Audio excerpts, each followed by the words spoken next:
Have you ever walked away from a conversation feeling like you were the crazy one? Like somehow, even though you know you were right, you ended up apologizing, questioning your memory, or doubting your own worth? That's not by accident. Narcissists are masters of manipulation.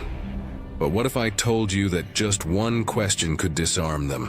One question that pierces their carefully built mask and reveals what they truly are. This isn't about revenge. It's about clarity. It's about stoic control. If you've ever been played, gaslit, or used, you need to hear this. In this video, we're going deep into the mind of a narcissist using the lens of Stoic philosophy, not to play their game, but to rise above it. You'll learn one specific question that reveals their true self, 7 powerful mindset shifts inspired by Marcus Aurelius and Epictetus, and how to protect your peace without losing your strength. But don't skip ahead. Every insight builds on the last. And if you miss one, you might miss the trap you've been falling into for years.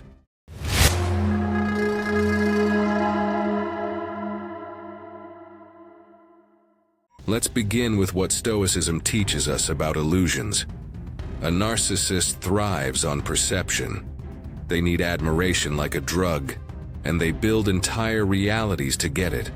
But as Epictetus said, it's not what happens to you, but how you react to it that matters. The power to expose them doesn't lie in arguing harder. It lies in clarity. And the first step is awareness. Number 1. Narcissists hate accountability. Ask them this one question. There's a question so powerful, so piercing, that it can expose even the most charming, manipulative, emotionally intelligent narcissist in your life. Say it calmly, without malice, without emotion. Just look them in the eye and ask, what part of this do you take responsibility for? You're not yelling. You're not accusing. You're simply holding up a mirror. And what you'll see next is the unraveling of a persona built on denial, delusion. They might freeze, stammer, blame you, cry, twist the story into knots. Because for a narcissist, taking responsibility is like touching fire. It burns away the illusion of perfection they've spent years protecting. To admit fault is to admit they are not godlike. That's why they run from it. That's why they fight. Let me give you a real-world example. Imagine you're in a relationship and your partner constantly flips the script. You bring up something that hurt you, and somehow you end up apologizing. Again, you question your memory, your emotions, your sanity. That's not love. That's psychological warfare. And when you finally ask, what part of this do you take responsibility for? Everything changes. Not because they'll give you an honest answer, but because their reaction tells everything. You'll see who they really are when they can't fake it anymore. That's the moment the fog lifts. And here's the Stoic lesson. You're not asking to win. You're not here for revenge. As Epictetus said, it's not what happens to you, but how you react to it that matters. This question isn't about control. It's about clarity. It's the discipline of not needing their apology to find your peace. You observe, not engage. You stay rooted, not reactive. That's where your power is. Not in changing them, but in seeing them. In that moment, you stop being a pawn in their emotional game. You become the philosopher in the storm. Calm, clear, unshakable. And that's a man no narcissist can manipulate. Number 2, they use emotion as a weapon. You must become emotionally invincible. Narcissists don't fight fair. They don't come at you with facts or reason. They come with chaos, with drama, with guilt, tears, rage, and silent treatments. Their weapon of choice is not truth. It's your own emotional response. They provoke you to get a reaction, because the moment you lose your calm, they win control. This is why emotional invincibility isn't a luxury. It's your armor.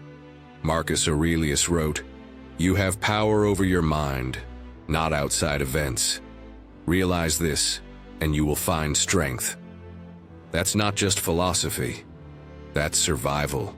In a world where manipulation wears many masks. Think about that moment in an argument when someone tries to drag you into their storm, yelling, accusing, pushing your buttons. Now imagine, instead of reacting, you do nothing. You observe. You remain still, like a mountain unmoved by the wind. That doesn't mean you're weak, it means you've mastered yourself. A man who stays calm while others unravel is dangerous in the best way. He doesn't get pulled into every emotional ambush. He doesn't waste his energy explaining himself to people who twist every word. That kind of discipline, it breaks the game. It shows the narcissist they no longer have access to your inner world. And once that happens, their grip slips. True Stoicism isn't about being numb, it's about being unshakable. When you become emotionally invincible, you reclaim the one thing they've been trying to steal from you all along, your power. Number 3, narcissists love chaos, you must master silence. Narcissists feed on chaos like fire feeds on oxygen. They provoke, poke, and stir emotional whirlwinds. Not because they want resolution, but because they crave control. They need your reaction to feel relevant. They need your outrage to feel powerful. But what happens when you give them nothing? No raised voice, no justifications, no dramatic exit. Just calm, collected silence. Suddenly, the storm they tried to create collapses into stillness. And in that stillness, they panic because they realize they've lost the ability to manipulate you. Think about the last time someone pushed your buttons just to see if they could make you flinch. Maybe it was a partner who twisted your words, or a so-called friend who always knew how to get under your skin. You might have shouted, explained, defended yourself. But did any of it actually work? Or did it just give them more material to twist? Now imagine this. Next time you pause, you look them in the eye, you say nothing. Just like that, you break the loop. That's silence. That's not weakness. That's war strategy. It's what Seneca meant when he said, "Silence is a lesson learned through life's many sufferings. You've been burned, you've bled, and now you've learned." Mastering silence isn't about shutting down. It's about rising above. It's what the Stoics trained for. Emotional control, not emotional suppression. Silence says, "You don't get access to my peace." It's your boundary, your power, your proof that you're no longer their puppet. The boy who used to react, he's gone. What stands in his place is a man who knows his worth and doesn't need to explain it. Number 4, they play the victim. You must see through the act. Narcissists are master storytellers. Not the kind that inspire, but the kind that manipulate. When things don't go their way, they don't own it. Instead, they retreat into a well-rehearsed script. "You're hurting me. No one understands me. It's because of my past." Suddenly, you're no longer dealing with the aggressor. You're being cast as the villain in their tragedy. But here's the hard truth. Much of what they present as pain is not vulnerability. It's strategy. It's emotional camouflage, meant to disarm you, confuse you, and buy their control back without having to change. And if you fall for it, they win. Not because they're right, but because you hesitated. Because you gave your truth away in the name of sympathy. This is where Stoicism saves you. Marcus Aurelius wrote, "If someone can prove me wrong and show me my mistake, I will gladly change, for it is the truth I seek." Narcissists, however, don't seek truth. They seek control. When someone uses their pain as a shield to avoid accountability, You must separate appearance from essence. Ask yourself, what are the patterns? Is this the first time or the 10th? Do their actions match their words? You're not cold for doing this, you're wise. You're no longer reacting to the performance. You're observing it like a Stoic, grounded, calm, and painfully aware of what's real. A man who sees clearly cannot be fooled for long.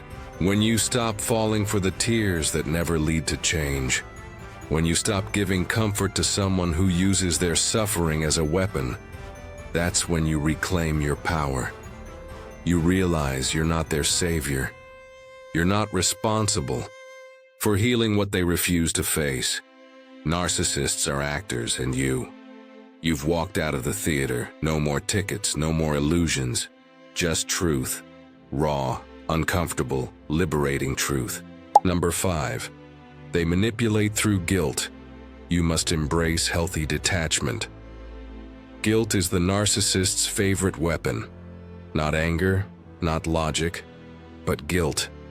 They'll say things like, "After everything I've done for you," or "You're the only one who understands me," twisting your empathy into a leash around your throat. They'll frame their pain as your fault, their failure as your responsibility, and their chaos as something you should have fixed. And if you're a good man, the kind who values loyalty, who shows up for people, it's easy to fall into the trap. You start carrying weight that was never yours to begin with. But here's the hard truth. You are not their emotional babysitter. You can support someone without saving them. You can care without becoming their crutch. This is where Stoicism hits like a hammer. Epictetus said, "We suffer not from the events in our lives, but from our judgment about them." That guilt you feel, it's not from what they said. It's from how you interpreted it. You believed you were responsible for their emotions, and that belief has been used to control you. But Stoicism teaches us that the only thing truly in our control is our own mind, our own choices. So practice what I call detachment with dignity. It doesn't mean being cold, it means being clear. You see their pain, but you refuse to drown in it. You acknowledge their struggle, but you don't wear it like armor. You show love, but from a distance that protects your soul. Let me give you a real-world example. Maybe it's a relationship.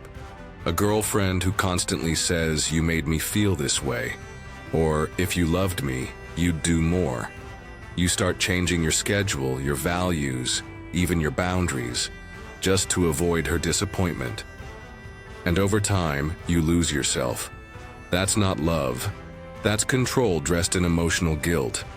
And if you don't break that cycle, it will break you.